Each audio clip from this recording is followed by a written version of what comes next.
All right, what's going on, everyone? I want to welcome you all to the new fundamentals series that I'm going to be running on this channel for probably the next couple of months. And what I plan to do is basically cover in this series what I believe to be the main primary basics for all of the beginners out there who are wanting to build muscle, gain strength, and also for those of you who may not be quite so new to lifting, but maybe haven't yet been able to really pin down what the true fundamentals are, just because there's so much information out there now. So I'm basically gonna split this up into 5 or 6 videos. So we're gonna start by doing 2 videos on training. Then I'm gonna do 2 or 3 on nutrition. And the first one is gonna be on how to build muscle, how to diet to build muscle. The second one is gonna be on how to diet to lose fat. And then we'll probably do a third one just on how to diet for health in general. And then we're gonna do a final video, 1 video on supplementation. But for this video, we're actually gonna be covering just part 1 of the training aspect of this. And that's gonna focus mostly on training theory. And I think that that's really important to understand the basic theoretical concepts before you can apply them in the gym and basically build for yourself a solid training routine. And that's what we're gonna cover in part 2. Before we get going, I also wanna quickly plug Eric Helms's Training Pyramid series here on YouTube. This is a fantastic video series that I've used a lot myself, and I've drawn a lot of inspiration for this series from. So if you guys haven't seen it, I'll have it linked in the description box below. And he does a fantastic job of laying out all the scientific literature to do with building muscle and gaining strength. So it comes highly recommended. So without further ado, let's dig into part 1, training theory, the fundamental series. All right, so guys, as you'll see, in my effort to be mildly original with this content, I decided to set up the training fundamentals as a ladder. So we'll quickly go through this. Here at the bottom, you've got sustainability as the first rung of the ladder. And then on these 2 sides, the 2 uprights of the ladder, you have the 2 components of sustainability. You can think of them as the pillars of sustainability, and they are safety and enjoyment. Then rung number 2, you've got effort. Rung 3, you've got POP, which stands for progressive overload and prioritization. And then up at the top, the 4th rung, we have the acute training variables, which we're gonna get to in part 2.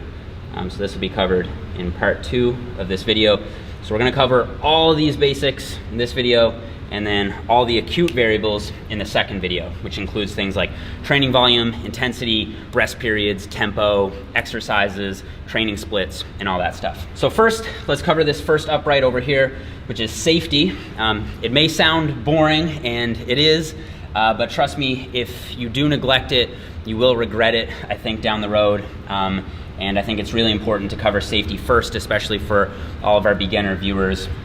So there are 3 main components, I think, to safety within the context of weight training to build muscle. And they are to have good form, to select proper weights, or appropriately selected weights, and then also to ensure adequate recovery. So as far as good form goes, basically what we're talking about here is to control the negative. So you need to have eccentric control. You'll see a lot of people say doing a bench press, they'll allow the weight to just basically fall down and then rely on the assistance of their spotter to get the weight up. That is not good form. With good form, you want a controlled eccentric, which is typically around a 2-second count for the negative, or at least be lowering it under your own control, not under the control of gravity. So control the negative. And the other aspect of good form is to have a full range of motion.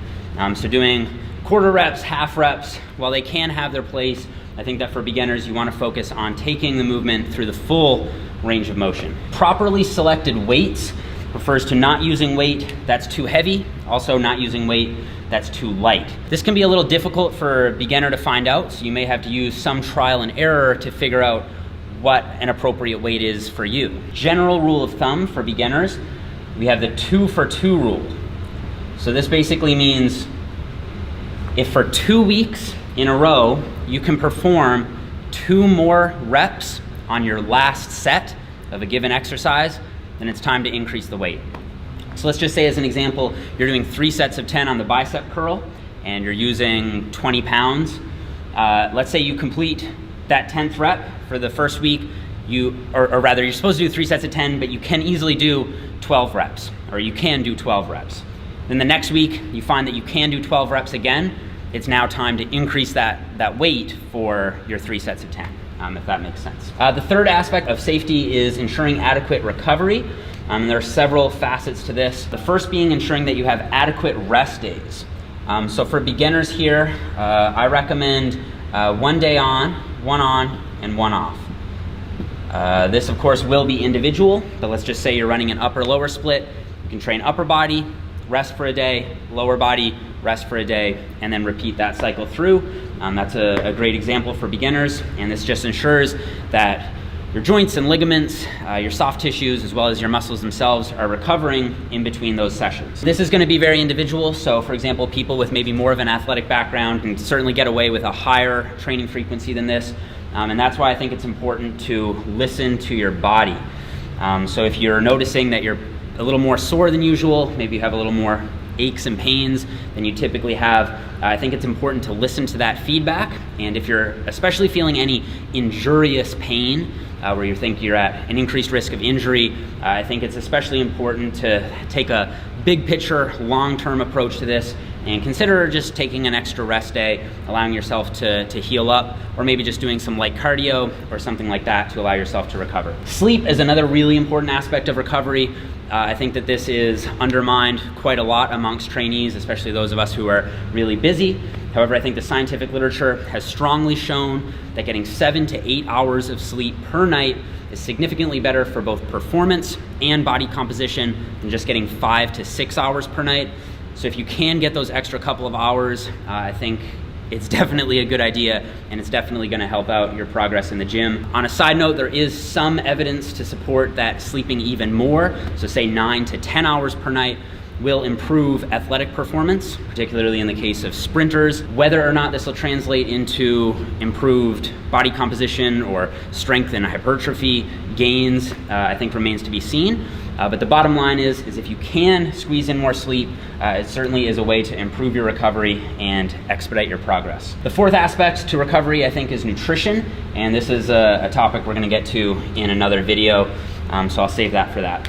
So this is the first pillar. We've got safety, and now we're gonna get into enjoyment. All right, so guys, the second pillar of sustainability, we have enjoyment. And the reason why I bring up enjoyability of training so early on here is because it's been my experience that people who enjoy their training tend to stick to their programs better, so they tend to be more adherent. And not only that, they also tend to push themselves harder on their training program. So I think that a lot of beginners are really chasing that perfect, optimal training program that's gonna get them the results as quickly as possible. And I don't think that there's anything necessarily wrong with that mindset. But I think that if we're gonna focus on sustainability, we really do need to take a big picture, long-term approach. And I think that in order for that to be really truly successful for most people, you really do have to enjoy your training on some level. Now, I know some people really don't like training at all, and there's probably nothing that's gonna make them really enjoy weight training.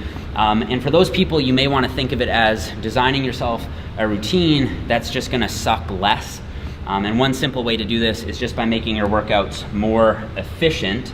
So basically, you want to focus on minimizing, say, the number of exercises that you can do. So one simple way to do that would be by focusing on doing compound exercises, squats, bench press, presses, deadlifts, movements that are going to involve a lot of muscle mass and basically optimize your time investment or minimize your time investment in the gym, rather than doing a ton of isolation exercises where you have to do so many different movements that your workout takes a lot longer.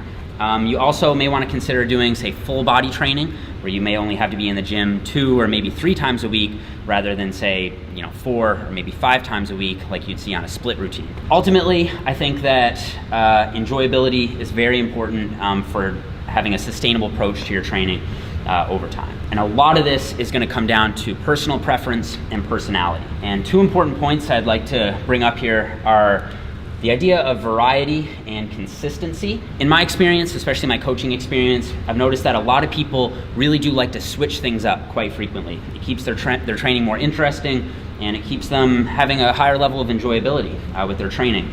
And I think that that's okay. On the other hand, you have other people who really like to have a more regimented training plan where the exercises and the sets and the reps are more or less the same week to week, and they can just clearly track their progress increase, the weight on the bar week to week, and that's very motivating for them, and they enjoy that approach. In practice, I think most people will probably benefit from some kind of blend of this approach, where you have some flexible components to your training program. Maybe there are certain exercises you switch in and out week to week, but you also have some level of consistency where you have those main core movements that are staying the same week to week, so you can clearly track your progress, which is something we're gonna get to once we get to the third run. Another thing that I'd like to bring up here is the bro stuff. So this includes things like drop sets, supersets, maybe some forced reps. These techniques that guys just really find to be fun in the gym, and they can sometimes get a bad rap from some members of the scientific community, and I'm assuming that's because they can sort of detract from a general focus on progression. However, in my experience, this can make training a lot more enjoyable. These methods do have some empirical support, and so I see nothing wrong with doing some things like drop sets, supersets, occasionally, as long as that doesn't take the central focus of your routine. Basically, in my experience, this is a way to make your training a little bit more enjoyable. And then a final point here is I'd like to distinguish between optimal and practical. I just alluded to this a little bit earlier, but basically I find a lot of beginners are really looking for that most optimal routine, whereas I think that in practice you should be looking for a practical routine that's gonna allow for sustainability over the long term. And if you can do that and keep the rest of the ladder in mind, then you're gonna see a lot of progress, even if it may not be the single most optimal thing in theory. Okay, so that's gonna wrap up sustainability. We've covered safety and enjoyment. So once you have a routine set up that is gonna be sustainable, now it's time to apply effort. So that's what we're gonna get into next. Okay, so guys, the next rung of the ladder is effort. And basically what I mean by effort is you're working hard enough when you're training.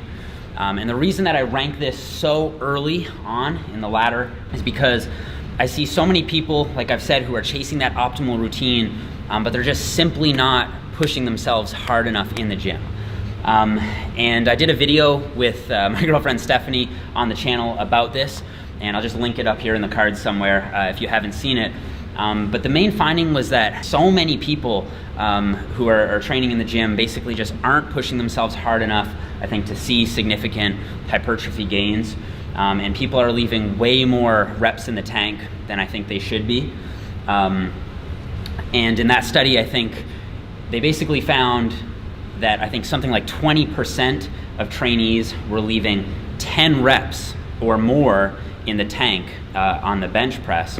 And so this is just not enough exertion, I think, to see significant hypertrophy, even if the rest of the stuff is designed in the most scientific and most optimal way. So I think that you need to work hard. You need to have a mindset that's gonna allow you to go in the gym and put in that work.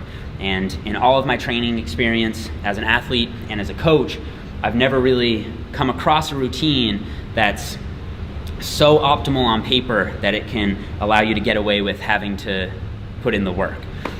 So I think that as a general guideline, you basically, I don't think, want to be leaving a whole lot more than 3, maybe 4 reps in the tank for most of your sets. So basically what this means is you think you could have gotten 3 more reps with a certain weight. So let's just say you're doing a bicep curl. Let's say you go to 15 reps, and then you can't possibly crank out that 16th rep. That would mean that you have no reps left in the tank. If you were to stop at rep 12, that would basically mean you have 3 reps in the tank. I don't think that all sets should be taken to failure. I think that failure training should be reserved for specific circumstances, and those circumstances are here. So I think that training to failure, meaning you can't get another rep even if you tried, should be saved for basically your last set of the last exercise for a given body part. So let's say you're doing chest training and you've got the flat bench press and let's say the incline dumbbell fly to do. You wouldn't take any of the bench press sets to failure. You would probably leave at least 2, maybe 3 reps in the tank.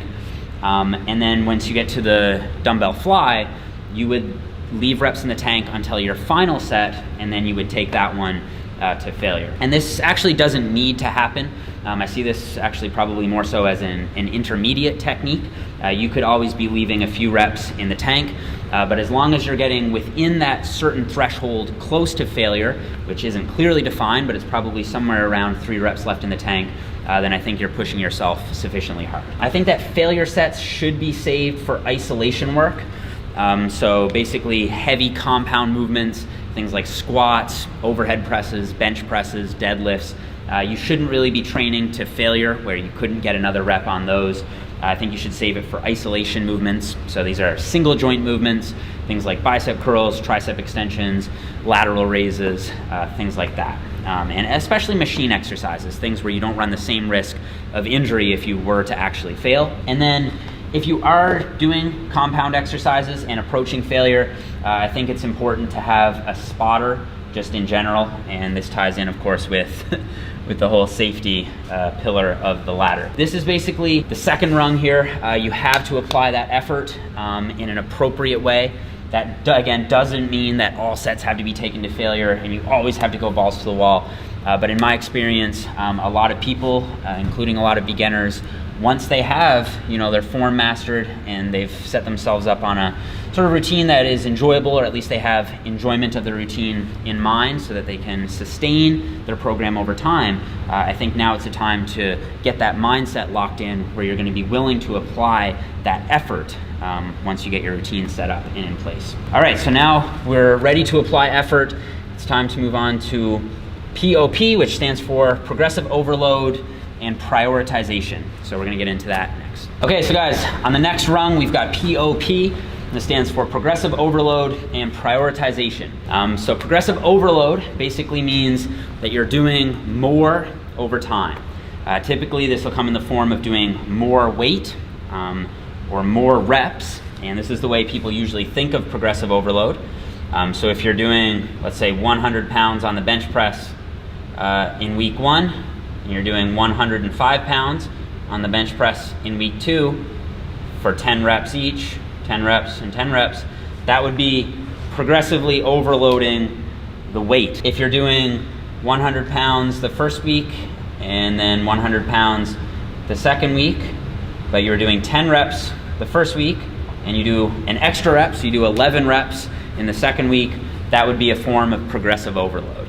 And I think that this really is what's driving progress in training. If there's no progressive overload in place, you're probably not going to see much hypertrophy, or you're certainly not going to optimize your progress. And this is I think what's mostly wrong with the whole muscle confusion concept, where you have people changing things up so frequently that they lose sight of any kind of progressive overload. Now, I will say this isn't the only way to progressively overload with weight and reps. You can also overload in actually a bunch of other creative ways, and I've linked a good article on this in the description box below if you'd like to read it.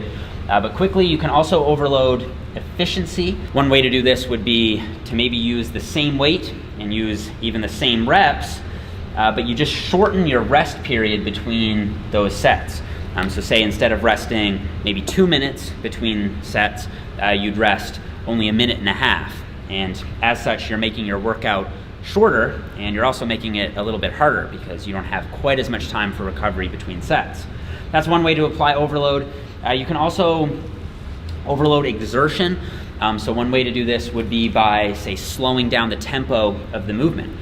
So say you're doing 100 pounds here in week 1, and week 2 still doing 100 pounds, but now you're controlling the negative a little bit better. So maybe instead of having a 1 second negative, now you have a 1.5 seconds or a 2 second negative. And that's something that you can't necessarily measure quite that closely, and I don't think you need to, but certainly I think you can overload form or overload lifting tempo in this way. But as long as some overloading stimulus is in place, I think you've got the main thing covered. So prioritization, I covered here mostly because it creates a neat acronym to make POP a rung over here. But I do think it is a very important thing that a lot of beginners don't realize, or they tend to neglect the importance of it.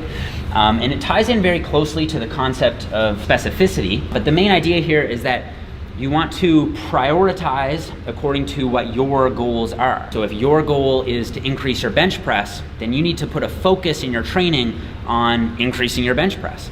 It sounds very commonsensical, but you'd be surprised at how many people run just generic bodybuilding routines, but then they may talk to me and say that they really just want to improve their bench, or they want to improve the size of their arms. And so depending on what your goal is really going to dictate what it is that you do up here. And I think that in order to really hone in on those goals, you just have to get very specific. Now, in practice, one way to do this, I think, is by prioritizing what it is you're trying to develop. And so the simplest way to do that is by training it early or first in the training session. Let's just say you have a lagging chest. On your upper body days, it might be a good idea to train your chest first, because we have a lot of research showing that you're stronger earlier in the workout. So that's one way to prioritize. You can also prioritize by training that thing that's most important for you to develop early in the training week. So maybe after a weekend, say you've had that chance to recover. If your chest is your weak point, hit your chest earlier in the week after a rest day. Or if you have general fitness goals, but maybe your primary goal is to build your chest, you may want to at least space it apart from, say, a heavy leg day, so that you're not feeling really fatigued going into that chest workout. So those are just a couple examples of how you can apply prioritization through the principle of specificity. And that's really all I have to say about POP. Progressive overload is, I believe, the single most important factor driving hypertrophic adaptations. And so this is a very, very important one. And once that's in place, now we can start talking about things like training volume, training intensity, training frequency, exercises, lifting tempo, rest periods, training splits, and all that good stuff. So we're gonna cover that in part 2 of the fundamental series, but that's gonna be a wrap for this one, guys. So I just wanna thank you for watching. It's a little bit more of a different style of a video for me, a little bit less scripted, a little bit less edited, but I hope you guys really like the series. You can let me know what you think in the comments below. If you have any questions, I'll do my best to be active down there in the comments. Like the video if you liked it, subscribe to the channel if you're new, and I will see you guys all here in part 2.